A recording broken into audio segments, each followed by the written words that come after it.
la présentation de Guillaume Grosbois, qui est professeur à l'Institut de recherche sur les forêts à l'UQAT et spécialiste en écologie aquatique.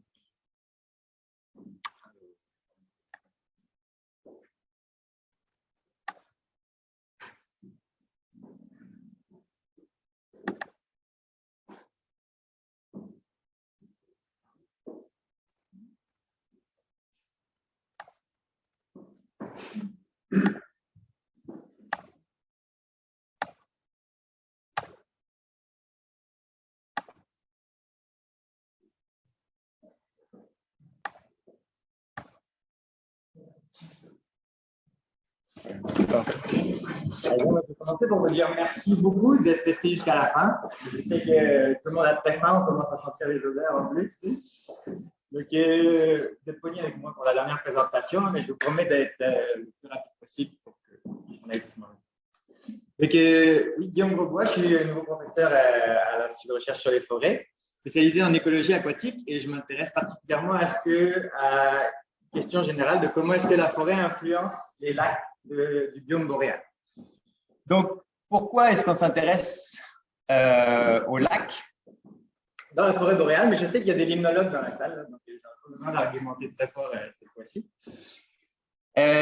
Juste le sommaire de la présentation, je vais commencer juste par un petit peu de contexte, ensuite vous présenter mes recherches surtout passées, qui portent sur l'influence des apports terrestres et forestiers sur les milieux aquatiques et particulièrement sur les réseaux trophiques aquatiques.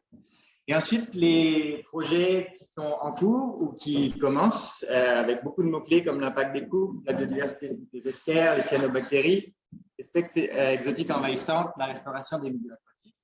Ou les milieux humides. Ah, ok.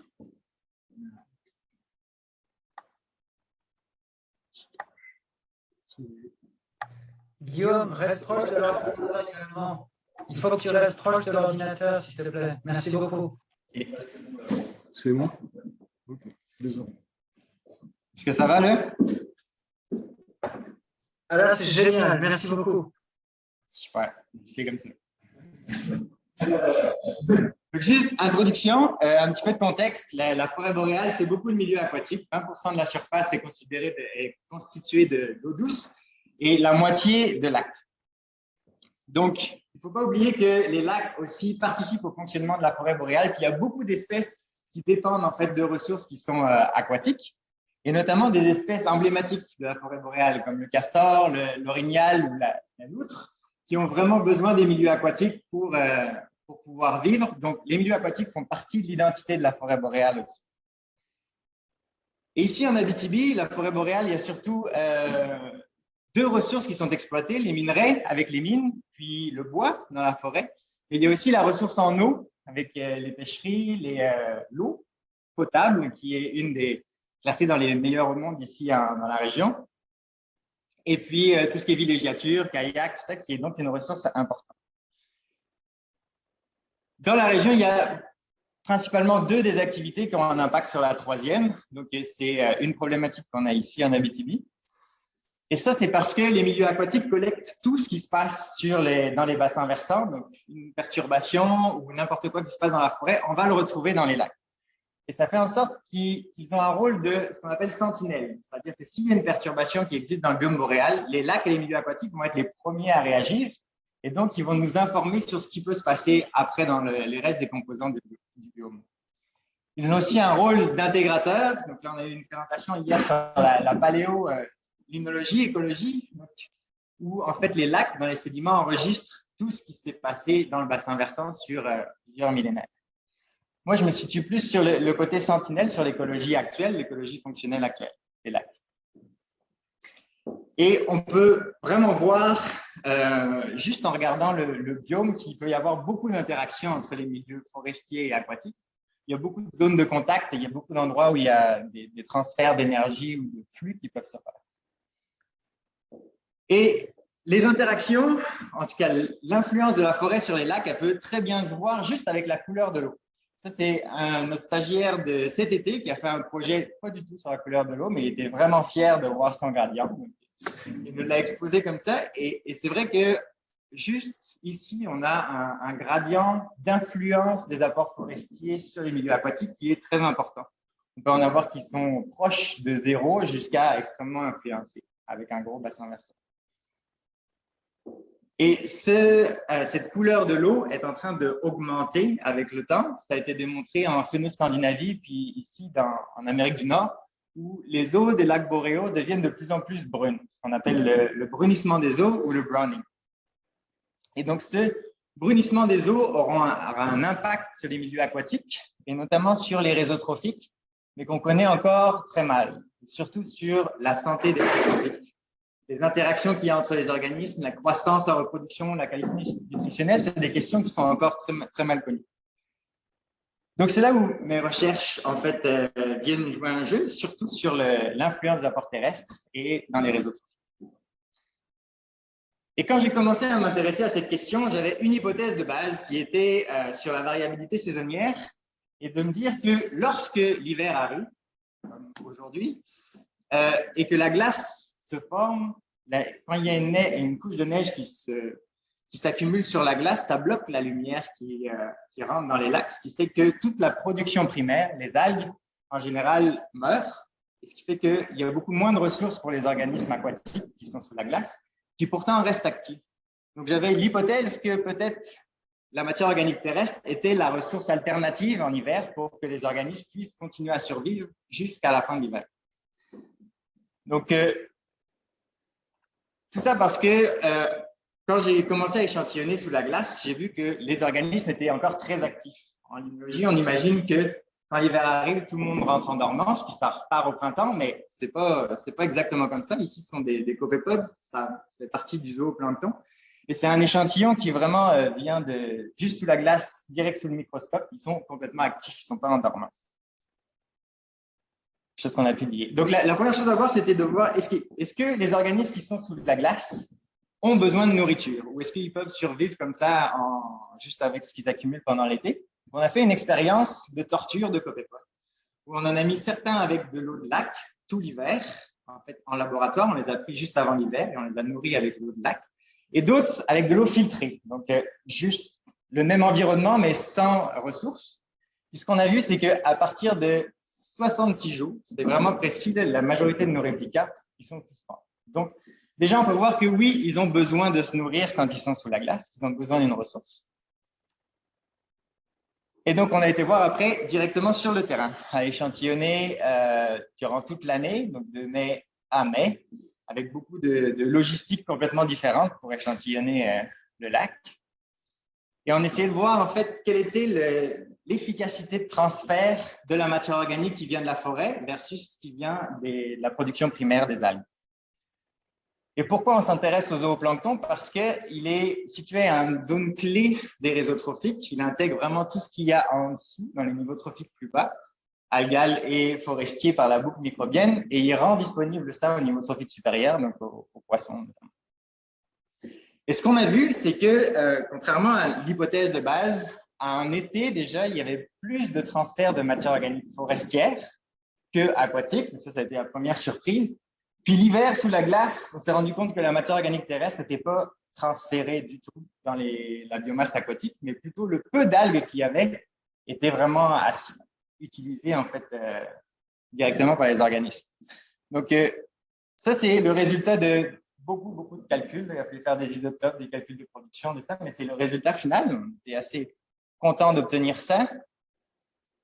Et quand on regarde les isotopes, donc les isotopes permettent de nous déterminer si les organismes aquatiques sont plus dépendants de la forêt ou plus dépendants des algues. On s'est rendu compte que sous la glace, vers la fin de l'hiver, ils étaient moins alloctones, c'est-à-dire plus dépendants des algues. Donc là, c'était complètement à côté de l'hypothèse de base. Ça ne marchait pas du tout. J'étais assez triste au début, là, puis finalement, on a réussi à expliquer ça. C'est que ça, c'est la production, donc la croissance du plancton dans les lacs. On s'est rendu compte que pendant l'hiver, il y avait un peu de croissance qui était au début de l'hiver, mais après qu'il restait actif, certes, mais pas de croissance et de reproduction. Donc, en fait, ce qui se passe, donc, on a essayé de voir un peu s'il ne grandissait pas, comment est-ce qu'il vivait sous la glace. C'est là qu'on s'est intéressé aux lipides, donc aux réserves qu'il pouvait accumuler.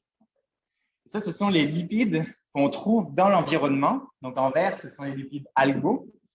en rouge, forestier, et bactérien en jaune. Ce n'est pas la même échelle. On voit qu'algal, il y a beaucoup plus, puis qu'il y a un pic surtout juste avant l'hiver. Et en fait, ce qui se passe vraiment, c'est que les corépodes accumulent beaucoup d'algues juste au début de l'hiver, donc sous la glace. Nous, pendant l'expérience, on les avait extraits juste avant cette période-là. Et c'est cette accumulation-là qui permet de les faire survivre en fait, jusqu'à la fin de l'hiver. On voit qu'à la fin, là, ils commencent à les utiliser, leurs réserves, ça descend. Et c'est ça en fait qui faisait aussi descendre l'allochtonie à la fin de l'hiver. Donc, ils n'utilisent pas en fait les ressources forestières, mais plutôt leurs réserves lipidiques. Et en fait, quand on y réfléchit, c'est comme beaucoup d'animaux dans la forêt. Là, ils font des réserves avant l'hiver pour l'utiliser comme durant. Mais c'est la même chose avec les organismes aquatiques. Donc, c'est ça. Puis, dans ma recherche aussi, je m'intéresse à quand il n'y a pas d'arbres, qu'est-ce qui se passe? Est-ce que les milieux aquatiques sont aussi dépendants du bassin versant ou est-ce que dans ces cas-là, ce n'est pas du tout le cas? Et c'est important de regarder dans les milieux aquatiques nordiques parce que le réchauffement climatique, en fait, est 2 fois plus vite, enfin, 2 fois plus rapide que dans les autres biomes, ce qu'on appelle l'amplification arctique. Et ça cause un problème majeur, c'est que le pergélisol fond et donc on a des fois des apports de matière organique terrestre qui peuvent être extrêmes et des grosses vagues qui arrivent avec la fonte du pergélisol qui ont un impact majeur sur les écosystèmes aquatiques et on en connaît encore beaucoup moins. Puis travailler sur les milieux nordiques, comme ici à Cambridge Bay, dans le Nunavut, ça nous permet d'augmenter aussi l'aire de distribution de certaines espèces parce que c'est des lacs qu'on connaît très, très peu. Donc là, par exemple, on a augmenté l'aire de distribution d'une espèce de poisson, d'un chabot. Et j'ai aussi mon étudiante Pénélope qui a regardé si la production du plancton était influencée par la matière organique terrestre ou pas. Puis, ce qu'elle a vu, c'est que dans certains lacs très petits, très connectés, il y avait une production de plancton qui était très, très forte. Et quand on a vu que en fait, ces lacs-là étaient très influencés par les oies, donc ça, c'est un autre apport terrestre qu'on peut avoir dans les milieux aquatiques.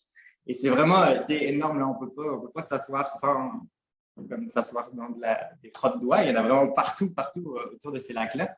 Et on voit que ça a un impact sur la production aquatique. Donc, quand il y a plus de nutriments, et il y a quand même beaucoup plus de production planctonique. Et on a pu aussi regarder comme ça, c'est un lac qui est très connu des communautés inuites pour sa production de poissons. Et on a essayé justement de voir si cette production de poissons était connectée avec un apport avec son bassin versant et planctonique.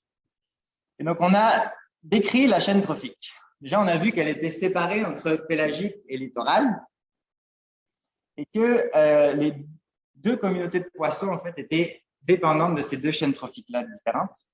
On a vu qu'une était vraiment pélagique sur le zooplancton, l'autre plutôt sur les macroinvertébrés, donc plutôt littoral, et tout ça qui arrivait sur les algues pélagiques ou les algues benthiques. Puis là-dedans, il y avait le rôle de la matière organique terrestre qui est situé à peu près là. Et on voit que sur la chaîne trophique littorale, les algues benthiques ne peuvent pas expliquer tout, sinon ils seraient vraiment juste en dessous. Donc, la matière organique terrestre peut aussi avoir un rôle très important dans ces réseaux trophiques-là. Papier qui est publié dans l'Écosphère. Et pour continuer sur l'Arctique, on a des projets en cours, notamment à regarder comment est-ce que la biodiversité en fait, évolue selon un gradient latitudinal. Puis le but, c'est vraiment d'essayer de prédire comment est-ce que le changement climatique va influencer la biodiversité aquatique. Donc, regarder spatialement comment ça se passe pour pouvoir faire des prédictions dans le temps.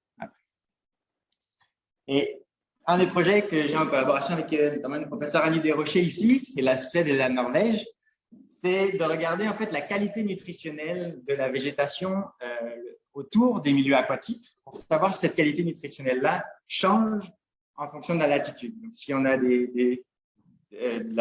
plutôt de la forêt feuillue, c'est feuillu qu'il y a en Scandinavie, puis qui monte vers la toundra si la qualité nutritionnelle de la végétation change entre ces différentes latitudes. Là, ça fait un pont entre les projets qui ont commencé ou qui vont bientôt commencer. Et il y a notamment un sujet fort qui est l'impact des coupes forestières ici sur les milieux aquatiques. Et il y a quelques études qui ont commencé à regarder ça, et notamment une étude de Chicoutimi où ils ont regardé comme les milieux aquatiques avant et après la coupe.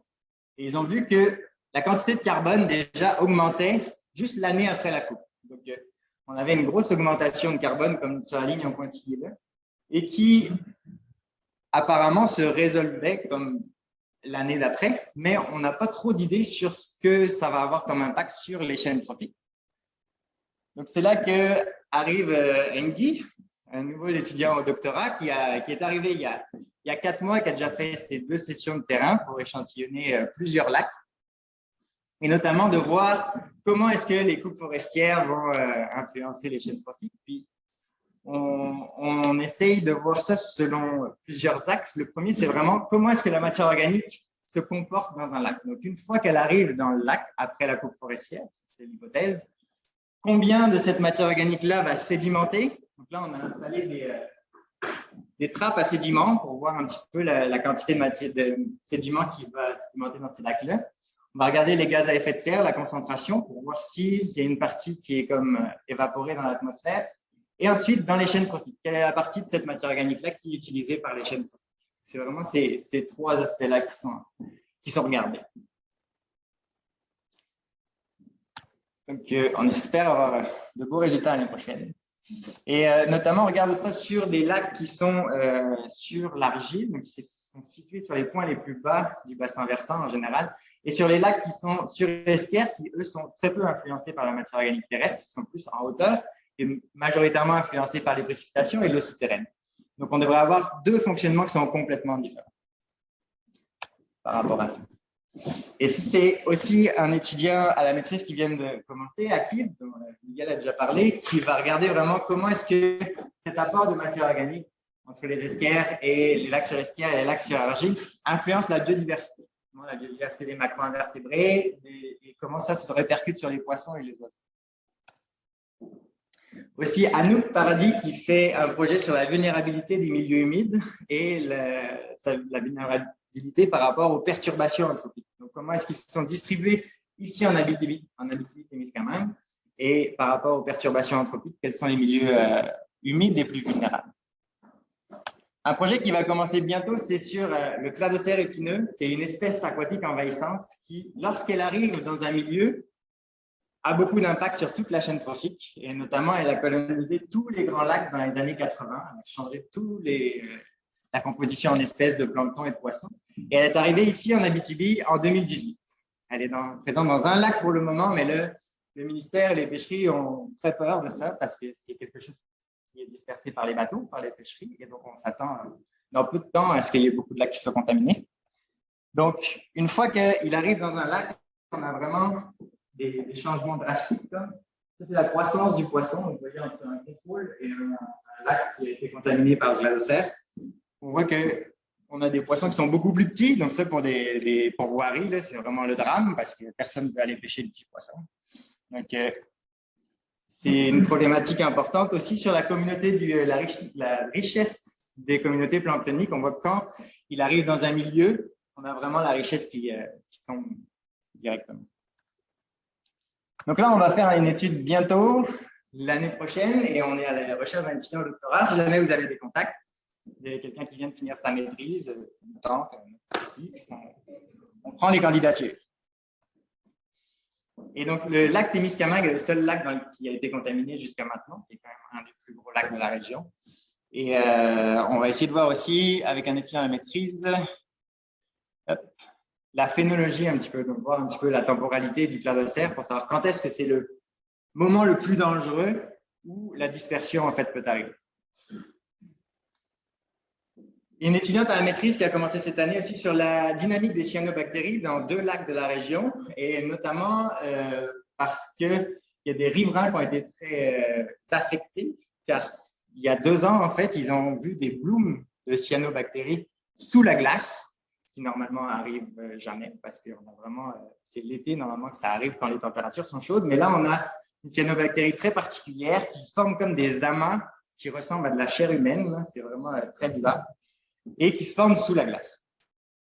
Et en fait, ce qu'on voit, c'est que Déjà, les pigments ne sont pas du tout les mêmes. C'est une espèce qui a des pigments rouges au lieu de la chlorophylle qui est verte. Donc, elle a un rapport avec la lumière qui est complètement différent.